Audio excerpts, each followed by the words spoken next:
이를 행하라 그러면 살리라. 말씀의 제목이 어떠신가요? 좀 부담되시나요?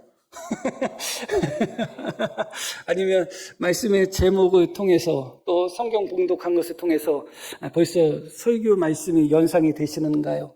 모르겠습니다. 이를 행하라 그러면 내가 살 것이다. 예수님께서 율법 교사에게 하신 말씀입니다.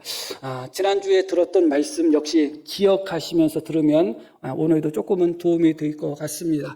21절 말씀 한번 보겠습니다.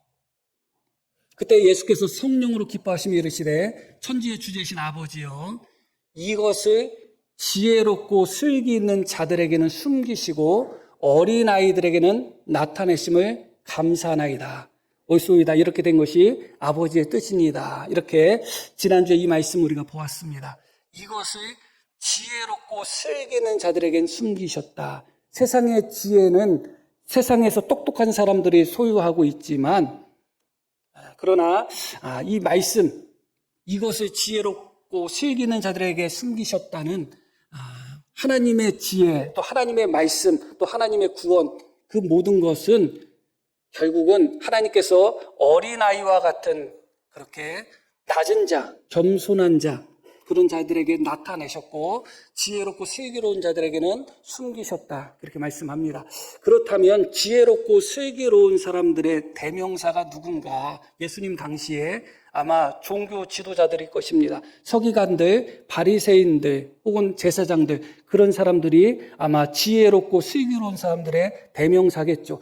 그들은 누구보다 성경을 많이 연구했던 사람들이고 종교 지도자들이기 때문에 자기들 스스로는 하나님을 누구보다 잘 섬기는 사람들이라고 생각했을 것입니다. 그럼에도 불구하고 예수님을 가장 크게 배척했던 사람들이 바로 서기관들이고 바리새인들이고 또 제사장들이었습니다. 그들은 지혜롭다 생각하고 슬기롭다 생각했던 자들이지만 그들에게는 복음의 진리가 또 예수님이 그들 눈에는 가려졌기 때문에 그렇습니다. 그런데 오늘 읽으신 말씀에 바로 그렇게 서기관이 나옵니다. 율법 교사라고 그렇게 명명돼서 나오는데 25절에 나오죠. 보겠습니다. 어떤 율법 교사가 일어나 예수를 시험하여 이르되 선생님 내가 무엇을 하여야 영생을 얻으리까? 이렇게 말씀이 나옵니다. 한 율법 교사가 자리에서 일어나서 예수님께 질문을 하는데 그 목적은 예수님을 시험하기 위한 목적이다. 이 시험한다는 것이 긍정적인 의미인지 부정적인 의미인지 우리는 단정 지을 수는 없지만 여하튼 예수님을 시험하기 위해서 율법의 교사인 이 사람이 예수님께 한 가지를 질문합니다. 무엇을 하여야 영생을 얻겠습니까? 는 질문이죠. 모든 사람이 갖고 있는 질문이기도 합니다. 예수님의 답변은 율법에 어떻게 기록되었느냐, 그리고 내가 율법을 어떻게 읽고 있느냐, 그렇게 다시 역질문, 반문을 하십니다. 그때 이 율법 교사가 27절에 이렇게 이야기합니다. 대답하여 이르되 내 마음을 다하며 목숨을 다하며 힘을 다하며 뜻을 다하여 주 너의 하나님을 사랑하고 또한 내 이웃을 내 자신같이 사랑하라 하였나이다. 너무나 완벽한 그런 대답입니다. 베드로가 주는 그리스도시요 살아계신 하나님의 아들이라고 신앙 고백한 것만큼 이 율법 교사가 성경의 핵심을 정확하게 꿰뚫었습니다. 율법에 무엇이라고 기록되어 있느냐, 그리고 내가 그것을 어떻게 읽고 있느냐, 너는 어떻게 해석하고 있느냐, 마음을 다하고 뜻을 다하고 힘을 다하고 모든 것을 다해서 하나님을 사랑하라고 기록되어 있습니다. 또한 그거 하나만 기록되어 있는 것이 아니라 이웃을 자기 자신같이 자기 몸같이 사랑하라고 그렇게 기록되어 있습니다. 그렇게 정확하게 율법 교사답게 성경의 핵심을 바로 알아냈습니다. 그때 예수님의 답이 나오죠. 예수께서 이르시되 내 대답이 뭐라고 나오죠? 옳도다. 그렇게 이야기합니다. 자, 율법 교사입니다. 지혜롭고 슬기로운 자로서 예수님이 언급했던 대상의 대표적인 사람입니다. 그런데 예수님은 분명히 지혜롭고 슬기로운 자들에게는 숨기셨고 어린아이와 같은 자들에게는 나타내셨음을 감사합니다. 그렇게 말씀했는데 누구보다 지혜롭고 누구보다 슬기로운 사람의 대명사인 율법 교사가 성경의 핵심을 정확하게 말하고 있습니다. 주님도 인정하시잖아요. 옳도다 그렇게 말씀하고 있죠. 그렇다면 지혜롭고 슬기로운 자들에게 숨기셨다는 것이 과연 무엇일까? 무엇을 숨기셨다는 의미일까를 생각해 보셔야 돼요. 누구보다 이 율법교사는 성경에 있어서 정통했고 성경을 바르게 해석했습니다. 하나님을 사랑하라 그거 하나만 이야기했어도 참 훌륭한데 이웃을 자기 몸처럼 사랑하라까지 이야기했습니다. 그리고 구약 율법을 이야기하면서 그 핵심이 구약 율법을 보면 많은 하나님의 심판들 그런 것들이 많이 나오잖아요. 제사제도도 많이 나오고 그런데 그 구약의 핵심이 사랑이라는 것을 아주 통찰력 있게 발견을 했어요. 그러면 이 사람에게 있어서는 감춰진 건가요? 감춰지지 않은 건가요? 다시 21절 말씀을 보겠습니다. 넘겨서 이것을 지혜롭고 슬기는 자들에게는 숨기셨다고 분명히 말씀하셨는데 이 율법교사는 누구보다도 더 완벽할 정도로 하나님의 말씀의 핵심을 이야기하고 있는 것입니다. 그러면 율법교사들에게 이 사람에게 과연 이것이 숨겨진 것인가? 언뜻 보면 그렇지 않은 것처럼 보이죠. 그러나 실제로는 숨겨져 있습니다. 무엇이 숨겨져 있다는 것인가? 그것이 중요한 거예요.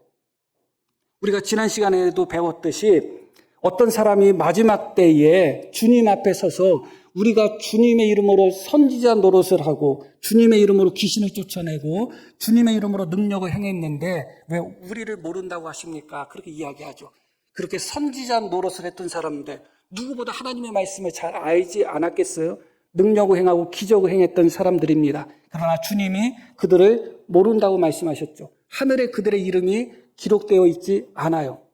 그들도 역시 하나님의 말씀은 누구보다 잘 알았지만 예수님의 이름으로 기적도 행하고 병도 고쳤지만 그들에게도 숨겨진 것입니다. 무엇이 숨겨졌다는 것인가? 그것이 바로 구원을 의미하는 것입니다. 이것을 지혜롭고 슬기는 자들에게는 숨기셨다. 하나님이 주시는 구원의 길, 하나님이 주시는 예수님을 통하여 얻는 구원의 길이 이 사람들에게는 숨겨졌다는 것입니다. 이 율법교사는 누구보다 성경에 있어서 정통했던 사람이고 그의 대답이 예수님이 보실 때 네 말이 옳도다 인정할 정도로 100점짜리 대답이었습니다. 그러나 이 사람은 예수님이 메시아인 것을 알아보지 못했습니다. 예수님을 통하여 하나님이 구원을 하실 것이라는 하나님의 구원의 길을 발견하지 못했습니다. 누구보다 성경을 많이 알고 있음에도 불구하고 그 사람 눈에는 구원의 길은 가려져 있는 것입니다. 그것이 오늘 우리가 깊이 생각해야 되는 말씀의 중심이 되는 것입니다. 예수님께서 제자들에게 이렇게 말씀하십니다. 자, 23절 말씀 한번 보겠습니다. 제자들을 돌아보시며 조용히 이르되 너희가 보는 것을 보는 눈은 복이 있도다. 제자들에게 조용히 말씀하시면서 너희가 지금 보는 것을 보는 눈, 너희가 지금 보고 있는 것을 보는 눈은 복되다. 그렇게 말씀하셨어요. 이게 무슨 의미죠? 다시 이어지는 말씀 4절. 내가 너희에게 말하노니 많은 선지자와 임금이 너희가 보는 바를 보고자 하였으나 보지 못하였으며 너희가 듣는 바를 듣고자 하였으되 듣지 못하였다. 그렇다면 제자들이 지금 보고 듣는 것은 무엇을 의미하는 거예요? 예수님을 보고 예수님으로부터 직접 말씀을 듣는 것을 이야기하는 겁니다. 지금 너희가 나를 보고 나에게 직접 말씀을 듣고 있는 것 너무너무 복된 것이다. 구약의 많은 선지자들조차도 나의 말, 나를 보고자 하였지만 보지 못하였고 많은 왕들도 그랬다. 그렇게 이야기합니다. 주님을 만나는 것보다 더 복된 게 어디 있고 주님으로부터 직접 말씀을 듣는 것보다 더 복된 게 어디 있겠어요. 그래서 주님은 제자들을 조용히 부르시면서 너희가 보는 눈, 너희가 듣는 귀는 복되다. 그렇게 말씀하신 거죠. 그런데 지금 이 율법교사는 예수님을 직접 보고 있습니다. 그리고 예수님께 직접 질문도 했고 예수님이 직접 이 율법교사에게 말씀도 하셨습니다. 그럼에도 불구하고 예수님을 직접 보고 있고 예수님의 말씀을 직접 듣고 있지만 율법교사에게 있어서는 여전히 복음의 눈이 가려져 있는 것입니다. 구원의 눈이 가려져 있는 것입니다. 예수님을 보면서 예수님이 메시아인 것을 발견하지 못합니다. 예수님과 이야기를 나누면서 이 사람이 예수님께 질문했던 내용이 뭐예요? 무엇을 해야지 영생을 얻겠습니까요? 영생에 대한 질문을 예수님께 하면서 내가 곧 길이요 진리요 생명이라고 주님이 분명히 말씀하셨는데 영생을 얻을 수 있는 유일한 길이 예수님인데 그 예수님을 앞에 두고 내가 어떻게 하면 영생을 얻겠습니까? 하면서 엉뚱한 소리를 하는 거예요. 저도 예전에 한두 번 그런 경험이 있는데 뭐 지금이야 내비게이션이나 그런 게 잘 발달이 됐으니까 좀 덜한데 예전에는 그게 없을 때 그냥 어디로 와 이렇게 말만 듣고 찾아갈 때 헤맬 때가 많아요. 그런데 진짜 그 건물 앞에 두고서 내가 물어본 적이 있어요. 내가 그게 건물이에요. 그래서 어디로 가면 어떻게 가야 돼요? 그랬더니 그 사람이 이거예요. 그러는 거예요. 보고도 모르는 거예요. 보지 못하는 거죠. 바로 이 율법 교사에게 있어서는 숨겨졌다. 무엇이 숨겨졌다? 누구보다 하나님의 말씀을 잘 알고 있음에도 불구하고 구원의 도, 메시아이신 예수님을 통하여 구원을 얻는 구원의 길이 이 사람에게는 숨겨져 있었다. 예수님을 직접 만나고 예수님과 직접 이야기하고 예수님을 직접 보았음에도 불구하고 이 사람에게 있어서는 예수님을 통한 구원의 길이 숨겨져 있었던 것입니다. 왜 그런가? 21절에 드렸던 말씀처럼 하나님께서 이것을 지혜롭고 슬기로운 자에게는 감추셨기 때문에 그래요. 어린아이에게는 나타내셨지만 지혜롭고 슬기로운 자에게는 감추셨다. 그렇다면 우리가 여기서 한 가지 더 기억할 것이 무엇이냐? 지혜롭고 슬기롭다는 것이 무엇을 의미하느냐 그거예요. 왜 지혜롭고 슬기로운 자에겐 감추셨다고 하는데 그게 무엇을 의미하는가? 그것이 오늘 우리 말씀의 핵심이 되는 말씀입니다. 자, 25절 말씀을 다시 한번 보겠습니다. 어떤 율법교사가 일어나 예수를 시험하여 이르되 선생님 함께 읽습니다. 내가 무엇을 하여야 영생을 얻으리까? 주님께 한 질문이 무엇이냐? 내가 영생을 얻기 위해서 무엇을 해야 되겠습니까?예요. 이 사람은 영생을 얻기 위하여 자기가 무엇을 할 수 있다고 생각하고 있는 거예요. 어린아이의 반대가 지혜롭고 슬기로운 자예요. 그런 의미는 다시 이야기하면 지혜롭고 슬기롭다는 의미는 어른이라고 표현해도 되는 거예요. 어린아이의 반대 개념이거든요. 그러면 우리가 여기서 지혜롭고 슬기롭다는 그 단어 문장보다도 어린아이라는 단어가 의미하는 것이 무엇인가를 생각하면 됩니다. 어린아이일수록 아이가 작을수록 보여주는 특징이 있어요. 그럼 무엇이냐? 아이가 작으면 작을수록 어리면 어릴수록 할 줄 아는 게 없어. 태어나자마자 그 아이가 할 수 있는 게 뭐예요? 우는 거. 그게 뭘 한다고 해야 될까요? 똥 싸는 거, 젖 먹는 거, 젖 먹다가 기분 안 나기면 젖꼭지 한번 깨무는 거. 그게 할 수 있는 거라고 할 수 있을지 모르겠네요. 철저히 의존적입니다. 여기 계신 분들은 대부분 혼자서도 살 수 있죠.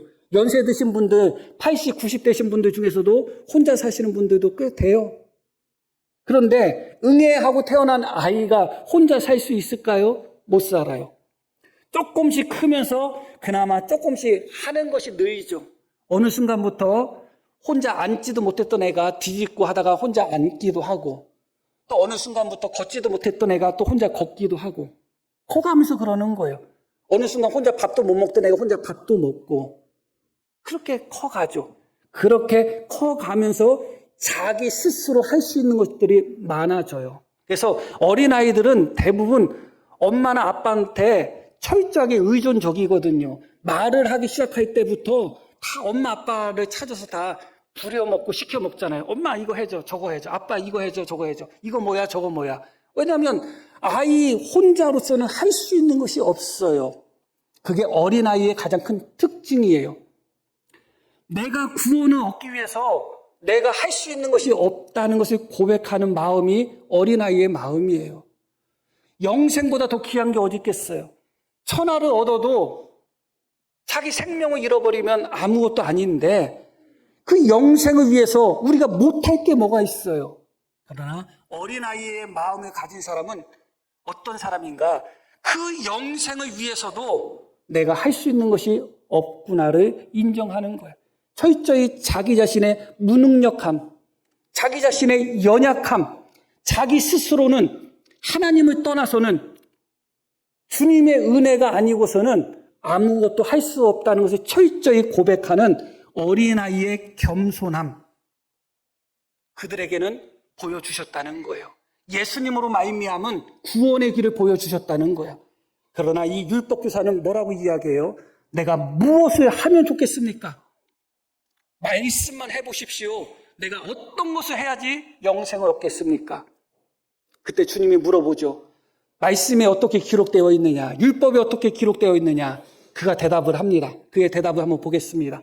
다시 보면 너의 마음을 다하며 목숨을 다하며 힘을 다하며 뜻을 다하여 너의 하나님을 사랑하라. 그냥 사랑하라도 아니고 마음을 다하고 목숨을 다하고 힘을 다하고 너의 모든 뜻을 다하여서 사랑하라는 것입니다. 여기 우리 계신 성도님들은 이렇게 하나님을 사랑하고 계시는지 모르겠어요. 그리고 이웃을 내 몸처럼 내 자신처럼 사랑하라는 것입니다. 그때 주님이 뭐라고 말씀하셔요? 이어지는 말씀. 예수께서 이르시되 내 대답이 옳도다. 이를 행하라. 그러면 살리라. 그렇게 말씀합니다. 많은 분들이 이 부분에 있어서 예수님이 행함을 강조하셨다고 생각을 합니다. 그리고 이어지는 비유에서 선한 사마리아 사람 비유에서도 선한 일, 착한 일, 행함을 강조하시는 것처럼 보이죠. 물론 그럴 수도 있을 것입니다. 대부분의 사람들이 그렇게 이해하고 해석을 합니다. 대부분의 목사님들, 대부분의 학자들이 다 그렇게 받아들입니다. 그러나 저는 그런 것 같지가 않습니다. 이 율법 교사는 내가 무엇을 해야지 구원을 얻겠습니까? 하면서 마치 구원을 위해서 자신이 무엇을 할 수 있는 것처럼 자신을 내세웠습니다. 그런 사람에게 그것을 행하면 너 구원 얻어.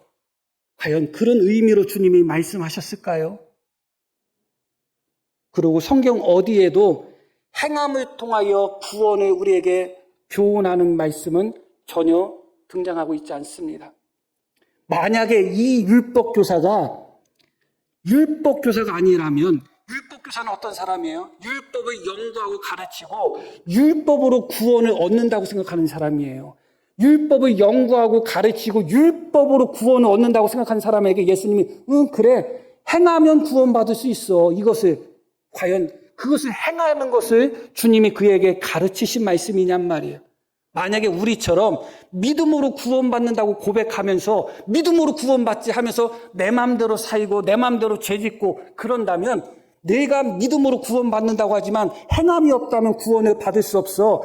행함이 없는 믿음은 잘못된 믿음이야. 이것을 행하면 살 것이라. 그렇게 예수님을 믿는, 행함이 없는 예수님을 믿는 사람에게 말씀하셨다면 주님이 틀림없이 행함을 강조하신 말씀일 거예요.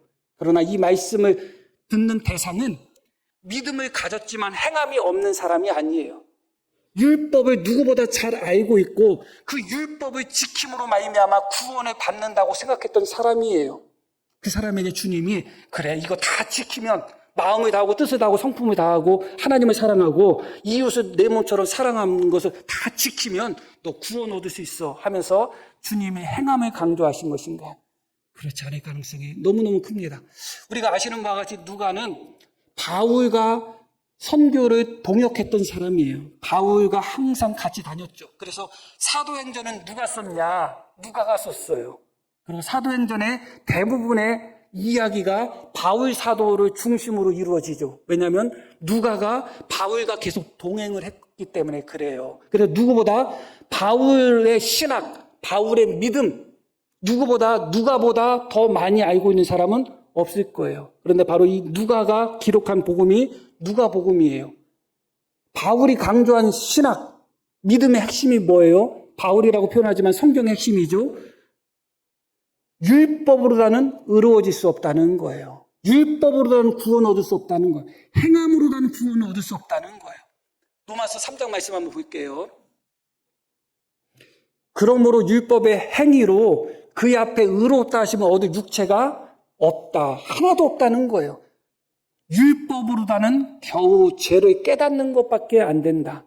그래서 갈라디아서에서는 예전 성경에는 몽학선생이라고 표현하죠. 초등교사. 율법의 목적은 율법을 통해서 우리가 그것을 지킴으로 우리를 구원하는 것이 율법의 목적이 아니라 율법의 목적은 지키고 지키다가 결국은 내가 도저히 율법을 지켜서는 구원을 얻을 수 없겠구나. 나는 정말 하나님의 율법을 하나도 어김없이 다 1.1획도 어김없이 다 지킬 수 있는 그런 능력 있는 존재가 아니구나. 그것을 깨닫고 예수님께 돌아오도록 만드는 것이 율법의 목적이라는 거예요. 그게 성경 전체의 가르침이에요. 이것을 누가는 누구보다 잘 알고 있었습니다. 말씀드렸듯이 바울의 동역자였기 때문에 그렇죠. 그런데 그런 누가가 누가복음을 기록하면서 율법교사가 내가 어떻게 하면 무엇을 하면 구원을 얻겠습니까? 그렇게 묻는 율법교사에게 율법 이것을 마음을 다하고 모든 것을 다해서 하나님을 사랑하는 것을 행하고 이웃을 자기 몸처럼 사랑하는 것을 행하면 네가 구원 얻을 거야. 그런 의미로 기록되었을까요? 그럴 수는 없는 겁니다. 오히려 내가 무엇을 할 수 있다고 생각하는 이 율법교사, 구원을 위해서 심지어 구원을 위해서조차도 내가 무엇을 할 수 있다고 생각하는 이 율법교사, 심지어 하나님의 말씀을 자기가 얼마든지 지킬 수 있다고 자신만만해하는 그렇게 어린아이처럼 철저하게 자기의 무능력함, 연약함, 부족함을 인정하는 것이 아니라 내가 무엇을 할 수 있는 존재인 것처럼 자기 자랑이 넘치는 그렇게 지혜롭고 슬기로운 자의 한 사람 율법교사에게 주님은 무엇을 말씀하시려고 하는가? 네가 할 수 있는 것이 없다는 것을 깨달으라는 것입니다. 율법교사가 뭐라고 이야기해요? 마음을 다하고 하나님을 사랑하라. 우리 성도님들 중에 정말 마음을 다하고 하나님을 사랑하는 사람이 있어요? 정말 이 말씀, 다시 28절 말씀을 볼게요. 27절. 내 마음을 다하며 목숨을 다하며 힘을 다하며 뜻을 다하여 주 너의 하나님을 사랑하라. 그리고 내 이웃을 내 몸처럼 사랑하라. 이것이 정말 이것을 순종하는 것이 구원의 조건이라면 어떤 생각이 들겠어요, 우리 성도님들? 저한테 물어보는 거예요, 성도님들이. 목사님, 어떻게 하면 구원받을 수 있어요? 마음을 다하고 뜻을 다하고 힘을 다하고 성품을 다해서 하나님을 사랑하고 이웃을 자기 몸처럼 사랑하는 것을 실천하면 구원을 얻습니다. 그렇게 목사가 이야기했다면 어떤 생각이 들겠어요? 지금부터 내가 정말 하나님을 마음을 다하고 뜻을 다하고 성품을 다하고 목숨을 다해서 사랑해야지. 그런 생각이 들겠어요? 끝났구나 하는 생각이 들겠죠. 구원 얻기는 틀렸구나 하는 생각 안 들겠어요? 정직하면 그럴 겁니다. 어떻게 하나님은 안 보이니까, 보이지 않는 하나님을 또 내 마음도 안 보이니까, 뜻도 안 보이고 그러니까 보이지 않는 하나님을 내가 마음을 다해서 사랑했다고 거짓말 시킬 수는 있을 거예요. 스스로 속일 수는 있을 거예요. 그러나 이웃 사람은 그렇지 않잖아. 사람은 보이잖아요. 그런데 내가 좋아하고 내가 사랑하는 가족들도 내 몸처럼 사랑하지 못하는데 내 이웃을 내 몸처럼 사랑해야 된다? 그것도 그냥 나하고 친하고 가까운 이웃이라면 그래도 그런가 보다 할 텐데, 친하고 가까운 이웃이 아니라 내가 누군지도 모르는 사람까지도 이웃으로 생각하며 내 몸처럼 사랑해야 된다? 그래야지 우리가 구원을 얻을 수 있다? 그렇다면 아마 우리는 구원 얻기는 끝났구나. 나는 내 힘으로, 내 노력으로 구원 얻을 방법이 없겠구나. 그런 반응을 보이겠죠. 그 반응이 바로 어린아이예요. 어린아이. 내가 구원을 위해서 할 수 있는 것이 없구나. 내가 율법을 지켜서 구원 얻으려고 해도 내가 다 지킬 수가 없구나. 내가 하나님을 사랑한다고 하지만 정말 내가 항상 내 마음과 생명과 뜻과 모든 것을 다해서 내가 하나님을 사랑하고 있는가? 나는 그렇게 하지 못하고 있구나를 깨닫게 되는 것이죠. 비로소 어린아이가 되는 것입니다. 그런데 놀랍게도 이 사람은 예수님께 뭐라고 이야기하느냐. 28절 예수님의 말씀. 예수께서 이르시되 내 대답이 옳도다. 이를 행하라. 그러면 살리라. 이를 행하라. 그러면 살리라 할 때 정말 자신의 무능력함, 자신의 죄악됨을 고백하고 여기서 예수님께 항복했어야 되는데 뭐라고 하느냐. 29절에 그 사람이 자기를 옳게 보이려고 예수께 여짜오되 그러면 내 이웃이 누구니까? 이렇게 이야기해요. 옳게 보인다는 얘기는 자기가 의인인 것처럼 의인인 것을 나타내기 위해서 예수님께 질문했다는 거예요. 그러면 이 사람은 지금 하나님을 마음을 다하고 뜻을 다하고 생명을 다해서 사랑하고 있나요? 그렇게 생각하고 있나요? 그건 모르겠어요. 그런데 눈에 보이는 이웃을 이야기합니다. 이웃을 자기 몸처럼 사랑하라고 하셨는데 내 이웃이 누굽니까? 한번 해보겠습니다예요. 그때 주님이 하신 말씀이 무엇이냐? 우리가 잘 알고 있는 선한 사마리아 사람의 비유입니다. 내용을 살펴보지는 않을 것입니다. 그런데 다 알고 있는 말씀이죠. 한 사람이 강도 만나서 죽어가고 있는데 제사장이나 레위 사람은 그것을 보고서 다 피하여 도망갑니다. 다른 데로 가요. 그런데 사마리아 사람, 이 사마리아 사람은 유대인들이 대지 취급했던 사람이에요. 서로 적대 관계에 있었어요. 그런데 그 사마리아 사람이 가다가 강도 만나서 죽어가는 사람을 발견합니다. 그 사람을 발견하고 어떤 반응을 보이죠? 자, 33절 말씀부터 볼게요. 어떤 사마리아 사람은 여행하는 중이에요. 그냥 목적이 없는 것이 아니라 목적이 있는 여행을 하는 중이에요. 거기 이르러 그를 보고 불쌍히 여겼다. 이어지는 말씀. 가까이 가서 자기가 가지고 있는 기름과 포도주를 그 상처에 붓고 그 사람의 상처를 싸매주고 자기가 어떤 치료를 위해서 싸매는 장비가 아니라 천 같은 것을 가지고 다녔다면 그것으로 싸맸을 테고 그게 없었다면 아마 자기 옷으로 싸매 주었겠죠. 여하튼 그 사람의 상처에 기름과 포도주를 붓고 그 사람의 상처를 싸매주고 자기 짐승, 자기가 타고 가는 여행을 위해서 타고 가는 자기 짐승에 그 사람을 태워 주막으로 데리고 가서 그 사람을 돌보아 주었다. 이어지는 말씀. 그 이튿날 그가 주막 주인에게 데나리온 둘을 내어주며 자기 돈이죠. 이 데나리온 둘은 이틀치 품삯이 되는데 그때 당시에 여관비를 생각하면 2달치 정도의 여관비가 된다는 거예요. 그러니까 짜고 보여. 지금은 여관비가 비싼데 그때는 여기는 쌌었나 봐요. 그러면 최소한 2달 정도 되는 비용이에요. 그것을 주면서 이 사람을 돌보아 주라. 비용이 더 들면 내가 돌아올 때 뭐라고 이야기해요? 갚겠다. 우리 같으면 돌아와서 오히려 여관비 받고 치료비 받을 거 아니에요?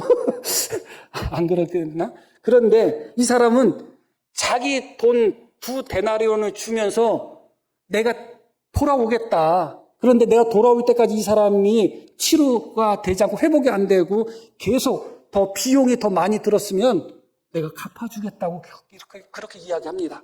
그리고 예수님이 다시 율법교사에게 이야기하죠. 자, 6절, 36절. 내 생각에는 이 세 사람 중에 누가 강도 만난 자의 이웃이 되겠느냐. 이 세 사람 중 율법교사가 볼 때 제사장과 레위 사람과 사마리아 사람 이 세 사람 중에 누가 강도 만난 자의 이웃이 되겠느냐. 그 사람의 대답이 나오죠. 이르되 자비를 베푼 자니이다. 예수께서 이르시되 가서 너도 이와 같이 하라. 물론 이 말씀이 이와 같이 하라는 말씀이에요. 그러나 많은 경우에 이 말씀을 단지 우리에게 행함을 강조하고 선행을 강조하고 이웃사랑을 강조하는 것에 초점을 맞추다 보니까 이것을 하라. 우리도 주님의 말씀처럼 선한 사마리아 사람처럼 이렇게 행해야 된다고 설교하고 그렇게 우리는 이해를 합니다. 그런데 저는 저를 포함해서 제가 알고 있는 사람, 모르고 있는 사람 빼고 제가 알고 있는 주변의 모든 사람들, 목사님들이든 사모님들이 다 포함해서 이 선한 사마리아 같은 사람 한 사람도 못 봤어. 너도 이와 같이 하라. 제가 어떻게 하면 영생을 얻겠습니까? 마음을 다하고 뜻을 다하고 목숨을 다해서 하나님을 사랑하고 이웃을 내 몸처럼 사랑하라. 그것을 행하면 구원을 얻을 것이다. 그때 이 사람은 주님 앞에 항복하지 않았어요. 그러면 내 이웃이 누굽니까? 주님은 한 사마리아 사람, 유대인들이 멸시하고 유대인들이 무시하고 유대인들이 개, 돼지 취급하고 있는 사마리아 사람을 등장시켜서 너도 이 사람처럼 행하라고 이야기하고 있습니다.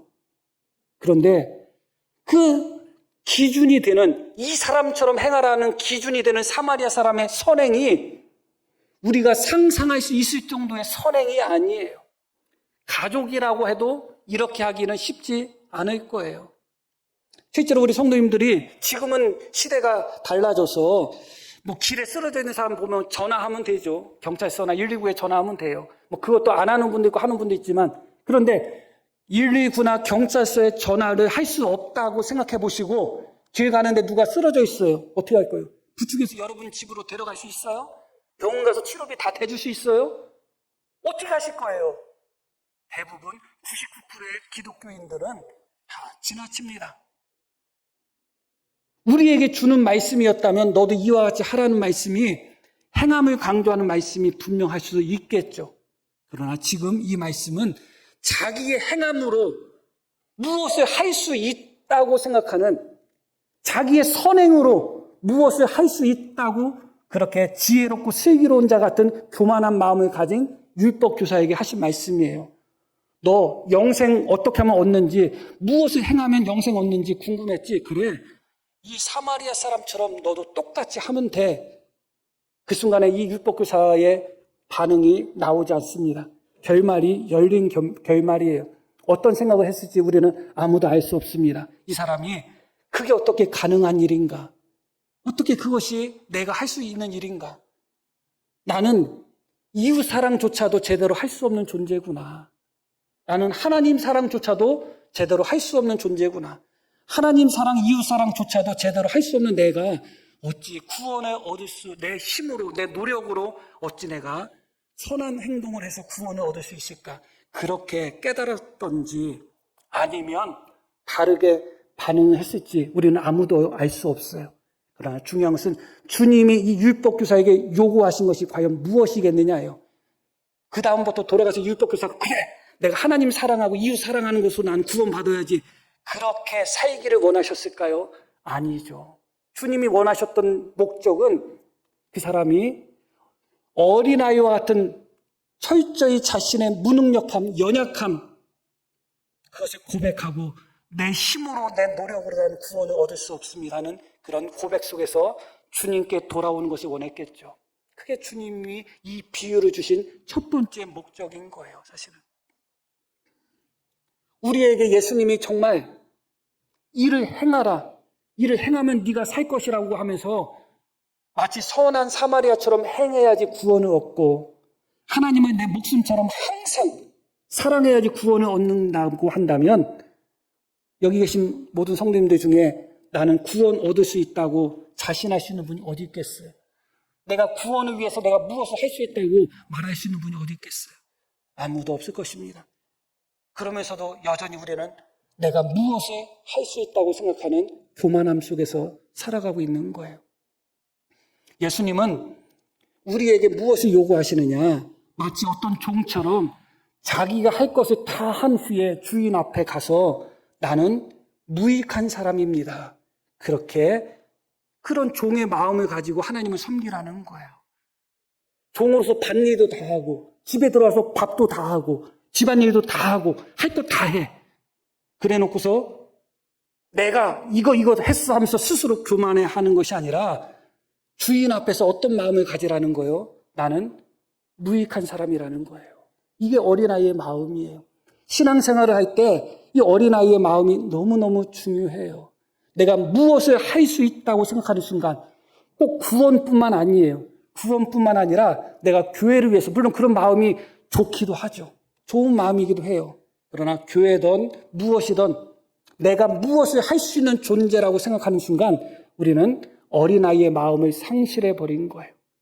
그때가 위험할 때인 거예요. 내 힘을 의지하고, 내 힘을 자랑하고, 내 지혜를 의지하고, 내 지혜를 자랑하고, 내가 마치 하나님을 위해서 무엇을 할 수 있는 것처럼, 내가 교회를 위해서 무엇을 할 수 있는 것처럼, 나 아니면 교회가 안 돌아가는 것처럼, 나 아니면 하나님의 영광을 받지 못하실 것처럼 그렇게 생각하는 마음, 그 자체는 사실은 어린아이의 마음에서 멀어진 마음의 가능성이 아주 큽니다.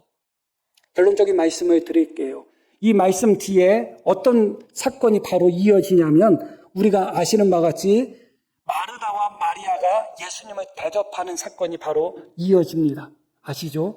성경을 해석할 때 제가 말씀드린 것 중에 하나가 뭐냐? 문맥을 잘 살펴보는 것이 가장 중요하다고 말씀드렸어요. 그래서 이 말씀이 어떤 문맥 속에서 나타나느냐가 중요하죠. 만약에 이 율법 교사가 내가 무엇을 해야지 영생 얻겠습니까? 이 질문, 이것이 다른 문맥에서 나타났다면 다른 의미의 가능성이 있어요. 그런데 지혜롭고 슬기로운 자에게는 숨기셨다는 그 문맥 속에서 마치 자기가 무엇을 할 수 있고 모든 것을 알고 있다고 생각하는 이 율법교사가 등장하고 있는 거예요. 그 율법교사에게 주님이 하고 싶었던 말씀은 결국은 인간의 능력으로 다 할 수 있는 것이 없다는 거죠. 그런 후에 바로 이어지는 말씀이 어떤 말씀이라고요? 마르다와 마리아의 말씀이에요. 예수님은 여기저기 여행하시고 선교하실 때 누구의 집에 들려서 공개를 받으셨죠. 직접 해 드시지는 않았으니까요. 그런데 마르다와 마리아가 살고 있는 촌에 들어가셨는데 마르다가 예수님을 영접했어요. 얼마나 좋았겠어요. 예수님을 영접했으니까. 그리고 예수님을 내가 기가 막히게 한번 대접해봐야 되겠다. 예수님께 정말 맛있는 음식 좀 한번 대접해야 되겠다. 아마 여성도님이라면 그런 생각들을 아마 했을 겁니다. 마르다가 그런 마음이 있었던 거예요. 내가 주님 잘 대접해야지. 좋은 음식으로 대접하고 내가 주님 잘 섬겨봐야지. 그렇게 생각하고 예수님을 영접했는데 일을 하고 있는데 마리아, 동생 마리아는 예수님 발밑에서 예수님 말씀만 듣고 있는 거예요. 마리아야, 하나님께서 이렇게 말씀하셔. 이런 말씀만 듣고 있는 거예요. 그런데 마르다는 지금 무엇을 하고 있어요? 부엌에서 예수님을 위해서 맛있는 음식을 준비하기를 원하는 거예요. 예수님을 잘 대접하기를 원하는 거예요. 그래서 부엌에서 온갖 음식들을 준비하고 있는데 자기 동생은 예수님 발밑에서 예수님 말씀만 듣고 있는 거죠. 그 순간에 마르다가 부야가 올라왔잖아요. 부야가 올라와서 했던 이야기가 뭐예요? 마르다는 준비하는 일이 많아 마음이 분주했다. 예수께 나아가. 근데 준비한다는 것이 봉사한다는 의미거든요. 직분이라는 의미도 있어요. 그래서 성경에 보면 직분, 하나님이 주신 직분은 그렇게 이해할 때 또 봉사는 할 때 이 단어거든요. 마르다는 주님을 위해서 봉사하는 일이 많아. 주님을 위해서 내가 정말 많은 것을 대접하고 싶어. 많이 봉사하고 싶어요. 그러다 보니까 어떻게 돼요? 마음이 분주해. 우리 교회 같이 작은 교회는 안 하는 분은 안 하지만 하는 분들은 2개, 3개 그렇게 봉사를 해요, 교회에서. 그러다 보면 마음이 분주해. 하나만 하기도 힘들 때가 있는데 어느 때는 2개, 3개 내가 해야 되는 일들이 겹치면 마음이 분주해지죠. 지금 마르다가 그런 상태입니다. 그래서 예수님께 나가서 뭐라고 이야기해요? 예수님께 나가 이르되 주여 내 동생이 나 혼자 일하게 두는 것을 생각하지 아니하시나이까. 이거 좋게 말한 것 같아요? 좋게 얘기 안 한 것 같아요? 사실은 누구한테 얘기해야 돼요? 마리아한테 이야기해야 돼요. 마리아. 그런데 이 마르다는 누구한테 이야기하냐면 예수님께 이야기하고 있는 거예요. 빈정이 상한 거죠.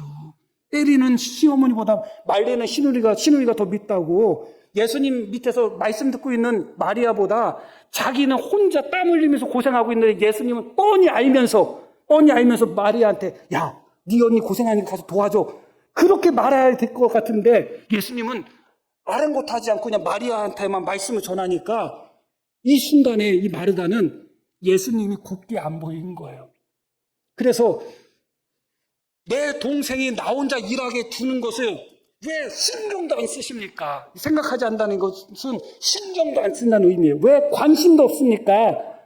주님 나 혼자 일하고 있지 않습니까? 근데 할 게 많아요. 할 게 많은데 내 동생은 아무것도 안 하고 있는데 왜 아무것도 안 하는 내 동생이 아무것도 안 해도 왜 신경도 안 쓰고 나는 이렇게 혼자 고생하고 있는데 왜 신경도 안 쓰고 그러십니까? 그를 명하사 나를 도와주라고 이야기하십시오. 만약에 예수님께 그런 말 하지 않고 조용히 가서 마리아한테 야 마리아야 내가 너무 바빠, 좀 나 도와주면 안 돼? 그러면 마리아가 갔겠어요, 안 갔겠어요? 갔겠죠. 언니가 도와달라고 하는데. 그런데 마리아한테 얘기하지 않아요. 결국은 주님을 위해서 내가 무엇을 하겠다는 마음이 마르다 마음엔 강하잖아요. 내가 주님 한번 잘 대접해야 되겠다. 주님 한번 잘 섬겨봐야 되겠다. 내가 이것도 섬기고 저것도 섬기고 다 해봐야 되겠다. 내가 정말 주님한테 잘해야 되겠다. 그렇게 시작했던, 내가 무엇을 해야 되겠다고 생각하며 시작했던 것이 결국은 주님을 향한 원망, 불평, 마리아를 향한 정죄로 옮겨갔단 말이죠. 실제로 그렇지 않나요? 많은 성도들이 내가 주님을 위해서 무엇을 할 수 있다고 생각하고, 내가 교회를 위해서 내가 무엇을 해야 된다고 생각하고, 물론 좋은 마음이에요. 그리고 나 아니면 안 된다고 생각하면서 그 일을 하는 사람들이 그 일을 통해서 기쁨과 감사를 느끼는 것이 아니라 오히려 그 봉사를 통해서 마음이 교만해질 때가 있고, 그 봉사를 통해서 마음이 분주해지면서 하나님을 향해서 혹은 다른 성도를 향해서 원망하는 마음이나 정죄하는 마음을 가진 경우가 참 많아요. 그때 느껴야 될 것이 무엇이에요? 내가 무엇을 할 수 있다고 생각하는 것 자체가 교만이구나. 아무것도 하지 말라는 말씀이 아니에요. 제 간증을 짤막하게 하고 마칠게요. 목사가 되기 전에도 내가 정말 주님을 위해서 열심을 내야 되겠다. 주님을 잘 섬겨야 되겠다.